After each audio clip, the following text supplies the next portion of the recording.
Hi guys, so for today's video, it's something a little bit different.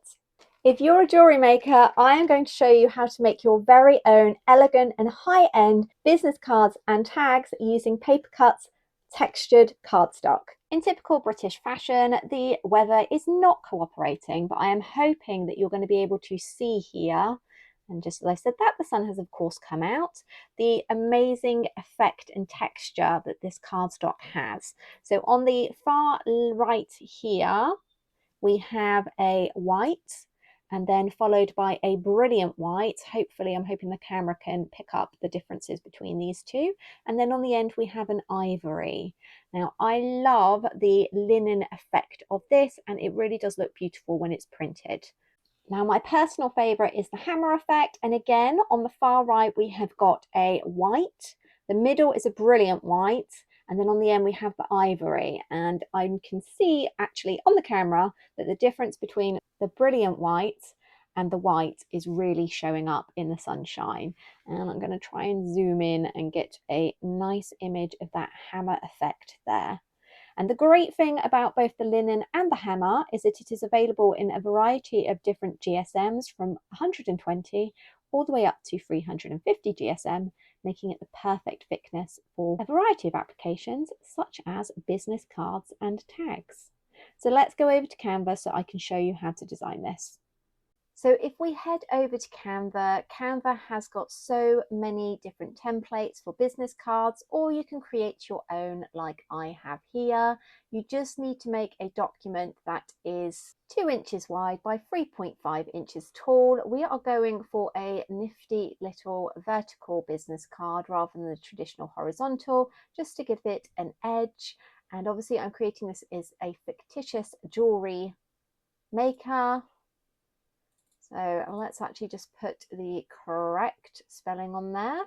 And if you're wondering about this box here around the outside, that's not part of the design. If you go to File, Settings and Show Print Bleed, you can turn this off and on, because obviously you want to be able to make sure that your design is in the middle and is not going to be chopped off.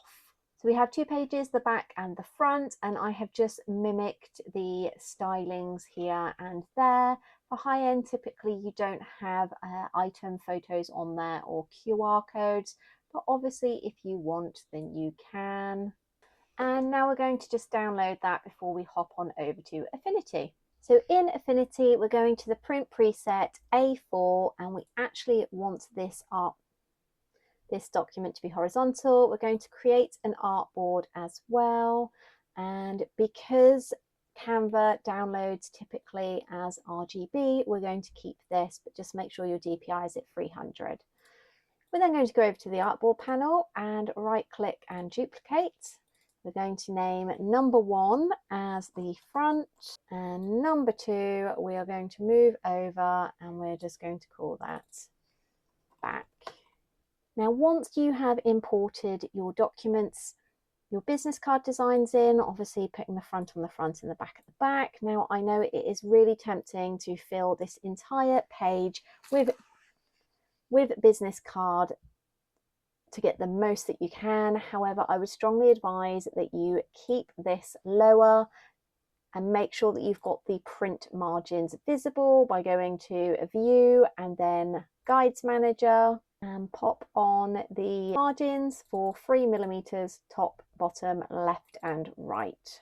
So once you have these guides turned on, it is going to be much easier to control where we're actually printing. We are going to go through and fill this up by duplicating and moving them along. If you've got your magnetic guides snapped on, then it just keeps everything in place. For the last one, if you butt it up to the margin and then highlight everything, go over to the alignment panel, make sure it's all at the top and that they are spaced horizontally. You then want to duplicate all of those and then just place below there.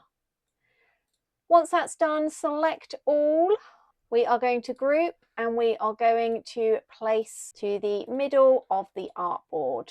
We are then going to copy over the back of the card and fill these spaces here in exactly the same way so that we know that they match up. as a fail-safe, make sure that you select the one on the right and the one below, then use the alignment tool just to make sure that everything is butted up. Then group all of the back, move on to the correct back artboard, and then use those centrally aligned tools again. This means that when this is printed out, it should be on exactly the same way. So we then need to go to File, Print, Properties,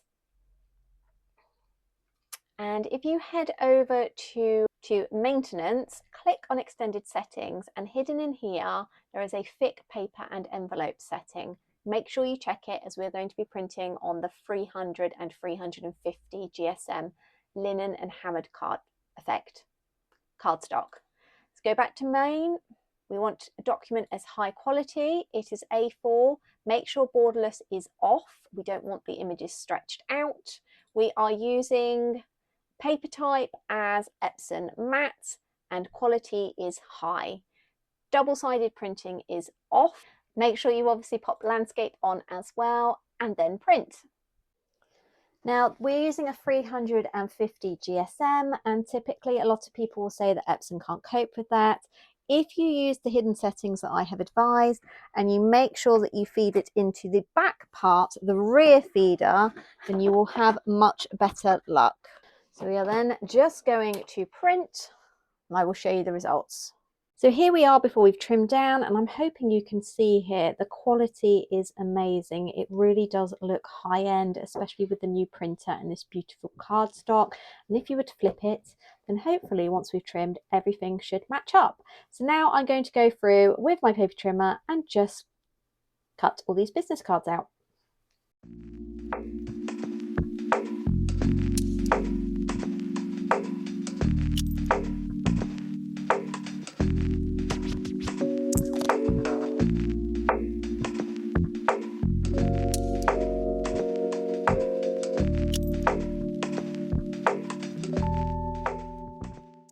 So here we have the finished business cards. So if we flip them over, then you can see that they also line up on the back as well. Now, the most important thing about this is cutting with a very sharp blade, which is why I moved on to using my dial, because it is super sharp. But let's have a look at how we could adjust this to make tags instead of the business cards so that we've got consistent branding. So taking a reject card, which is this one because I damaged it during the cutting process, we are going to place it down on a backing, and we're going to use a ruler to measure across here. And we want to use a single hole punch at the 1.5 mark and the 3.5 mark. We're then going to take that away and use our hammer to punch out, and repeating back on the original mark that we made.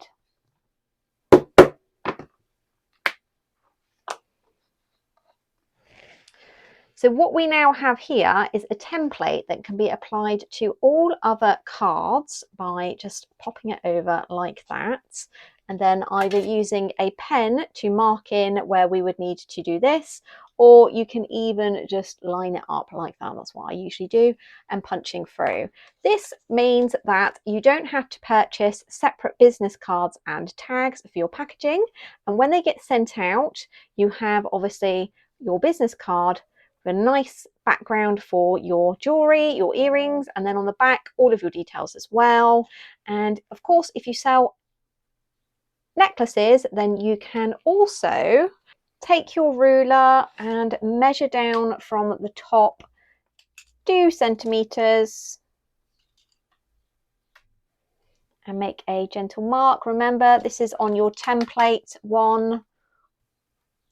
And then you are going to centrally align that there, where you've made the hole incision for the earrings, and for obviously where you have made the mark on your card.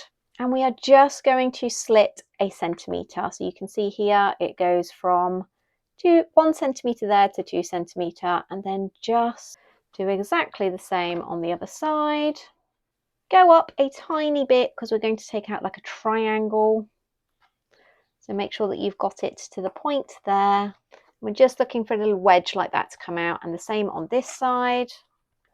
So now we have a template to make guides for necklaces and guides for earrings. So as you can see, we would just go through and make those up. So hopefully you can see here, I'll just try and get that to focus, the amazing texture that's on these cards. And obviously this one is the ivory colour and this one is the white. Now I personally think that the hammer effect is my favourite when it comes to business cards. I just love the depth and shadow, but I am a bit of a sucker for using this linen for prints because again it looks absolutely amazing. If you use the brilliant white either in the linen or the hammer, then it really helps to make your colours pop on any of your designs. And this is available up to 350 GSM, making it perfect for business cards. If you want to save on printing costs, then obviously going for the ivory gives your cards a beautiful coloured background without you actually having to print it. And in case you're wondering what they look like with the jewellery in situ,